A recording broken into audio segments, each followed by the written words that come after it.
ইমাম খুতবা দিবেন।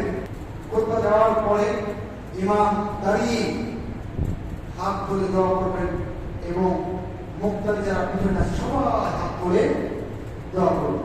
ইমাম মুক্তাদি সবাই সমবেত দোয়া করা যায়, আল্লাহর কাছে বলা যায়। তার অন্যতম জায়গা হচ্ছে সালাতুল ইস্তিসকা। ইমাম যখন হাত তুলে দোয়া করবেন, আপনারাও হাত তুলে দোয়া করবেন এবং হাত স্বাভাবিকভাবে তুলবেন। হাতটা যেভাবে স্বাভাবিক করবেন, হাতটা অনেক উঁচু করবেন যেন গোপনের শুভ্রতা দেখা যায়। এখন প্রশ্ন হচ্ছে যে হাত কি এইভাবে রাখবো নাকি উল্টিয়ে দিব? এর উত্তর হচ্ছে স্বাভাবিকভাবে রাখবেন। তবে যদি কেউ উল্টিয়ে দেয় তাহলে সে ব্যাপারেও কিছু কিছু আমরা গণনা পাই, উল্টিয়ে দিলেও সেটাও জায়েজ। বরং স্বাভাবিকভাবে সেখানে পার্টি জায়গা মাছ বিছাতে পারবেন, কোনো সমস্যা নেই। আপনার স্বাভাবিক পোশাক আছে সেটাই পরে যাবে।